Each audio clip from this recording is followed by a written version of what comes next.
यह कहानी केवल एक युद्ध की नहीं, बल्कि एक ऐसे अमर बलिदान की है जिसने युगों युगों तक स्वाभिमान और शौर्य की मशाल जलाए रखी। हम्मीरजी गोहिल का जन्म सौराष्ट्र की पावन धरा पर हुआ था। वे भीमजी गोहिल के पुत्र थे और 3 भाइयों में सबसे छोटे। बचपन से ही वे अत्यंत तेजस्वी, पराक्रमी और निडर थे। राजपूती संस्कारों में पले बड़े हम्मीरजी अपने शौर्य और स्वाभिमान के लिए प्रसिद्ध थे। उन्हें गढ़ाली गांव की जागीर मिली थी, जहां वे अपने मझले भाई अर्जुन जी के साथ रहते थे। कहते हैं कि किसी भी वीर पुरुष के जीवन में एक ऐसा मोड़ आता है जो उसे महान बना देता है। हम्मीरजी के जीवन में यह मोड़ तब आया जब उनके भाई अर्जुन जी ने किसी छोटी सी बात पर उन्हें व्यंग्य में कह दिया, अगर इतना ही साहस है तो जाकर अपना पराक्रम कहीं और दिखाओ। इस बात ने उनके हृदय को गहराई तक झकझोर दिया। वे बिना कुछ कहे अपने प्रिय सौराष्ट्र को छोड़ मारवाड़ की ओर निकल पड़े। उस समय दिल्ली की गद्दी पर मोहम्मद तुगलक द्वितीय बैठा था। उसने जफर खान को जूनागढ़ का सूबेदार नियुक्त किया। जफर खान की नजर सोमनाथ मंदिर की अपार संपत्ति पर थी। उसने एक आदेश निकाला कि अधिक संख्या में लोग सोमनाथ के दर्शन न कर सकें, लेकिन शिवरात्रि के पर्व पर हजारों श्रद्धालु मंदिर में दर्शन करने पहुंचे। जफर खान के सैनिकों ने जबरन उन्हें रोकने की कोशिश की, लेकिन आस्था की शक्ति के सामने अन्याय टिक नहीं सका। रसूल खान, जो जफर खान का दाहिना हाथ था, मंदिर परिसर में हिंसा फैलाने की कोशिश कर रहा था, लेकिन मंदिर की रक्षा करने वाले वीरों ने उसका संहार कर दिया। यह खबर सुनकर जफर खान आग बबूला हो उठा और उसने सोमनाथ को नेस्तनाबूद करने की ठान ली। जब सोमनाथ पर हमले की आहट गढ़ाली पहुंची तो हम्मीरजी के मझले भाई अर्जुन जी ने उन्हें वापस बुलाने के लिए एक गढ़वी को भेजा। संदेश पाते ही हम्मीरजी अपने साथ 200 राजपूत योद्धाओं को लेकर लौट आए।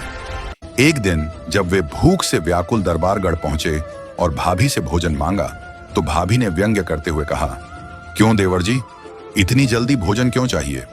क्या खाना खाकर सोमनाथ की रक्षा के लिए साका करने जाना है? हम्मीरजी ने पूछा कि भाभी, क्या सोमनाथ पर संकट है? तब भाभी ने बताया कि सूबेदार जफर खान सोमनाथ का विध्वंस करने के लिए निकल चुका है। यह बात सुनकर हम्मीर औचक खड़े हो गए और पूछा, भाभी क्या बात कर रही हो? क्या कोई राजपूत सोमनाथ के लिए मरने निकल पड़े ऐसा नहीं? जिस पर भाभी ने कहा, तुम खुद राजपूत नहीं हो क्या?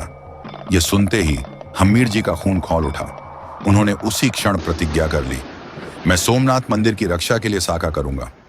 भाभी, मेरे दोनों भाइयों को मेरा जोहार कहना, मैं अब लौट कर नहीं आऊंगा।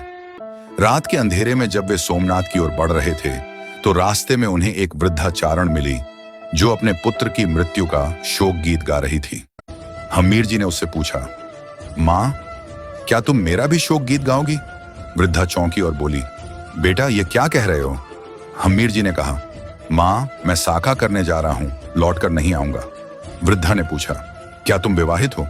जब हम्मीरजी ने ना कहा तो वृद्धा ने कहा, बेटा यदि रास्ते में कोई कन्या मिले और विवाह का प्रस्ताव दे तो मना मत करना, क्योंकि कुंवारे योद्धाओं को युद्ध में अप्सराएं वरण नहीं करती। रास्ते में उन्हें गिर के जंगलों का सरदार वेगड़ा भील मिला, जो अपने भील योद्धाओं के साथ साका करने निकल पड़ा था। वेगड़ा ने हम्मीरजी को अपनी कन्या राजबाई से विवाह करने का प्रस्ताव दिया। वृद्धा की बात याद कर हम्मीरजी ने विवाह स्वीकार किया। अगले दिन सिर पर केसरिया बांधकर वे सब युद्ध के लिए निकल पड़े। बाहर के मोर्चे पर भील योद्धाओं के तीरों ने मुस्लिम आक्रांताओं की सेना को त्राही त्राही करने पर मजबूर कर दिया, लेकिन संख्या, बल और साधन कम होने के कारण वेगड़ा और साहसी भील सोमनाथ के लिए हो रहे रक्षा यज्ञ में समिधा बनकर खत्म हो गए। जफर खान की सेना ने 3 तरफ से सोमनाथ को घेर लिया था और चौथी तरफ समुद्र था। युद्ध के 9वें दिन तक हम्मीरजी ने जफर खान की सेना को प्रवेश नहीं करने दिया, लेकिन धीरे धीरे उनके सैनिकों की संख्या कम होती जा रही थी। 10वें दिन हम्मीरजी ने घोषणा की, हमारी वीरता की अंतिम परीक्षा का समय आ गया है। सूर्य निकलने के साथ ही हम साका करेंगे। पूरी रात अबीर और गुलाल की होली के साथ शिवत्व में मिल जाने का जश्न मनाया गया। ज्यों ही सूर्य उदय हुआ, हम्मीरजी अपने घोड़े पर चढ़े और जफर खान की सेना पर टूट पड़े। शाम तक अपने अद्भुत रण कौशल से शत्रु को कई मीटर पीछे कर दिया, लेकिन हम्मीरजी ने देखा कि उनके सारे सैनिक छत विछट हो चुके हैं। 11वें दिन हम्मीरजी ने अंतिम युद्ध का निर्णय लिया और महादेव को जल अर्पण कर दुश्मन सेना पर टूट पड़े। सांझ होते होते हमीर जी का शरीर क्षत विक्षत हो गया। तलवार के भयानक घाव के बाद भी वह बराबर प्रत्युत्तर देते रहे। आखिरकार वह घड़ी आ ही गई जब 16 साल के इस वीर ने शिव सेवा में खुद को अर्पण कर दिया। हमीर जी गोहिल और वेगड़ा भील की डेरी आज भी सोमनाथ मंदिर के बाहर स्थित है। यह स्थान उनके बलिदान की गाथा को संजोए हुए है। अगर आपको यह वीर गाथा प्रेरणादायक लगी तो वीडियो को लाइक करें, शेयर करें और हमारे चैनल को सब्सक्राइब करें ताकि हम आपके लिए और भी गौरवशाली इतिहास लेकर आ सकें।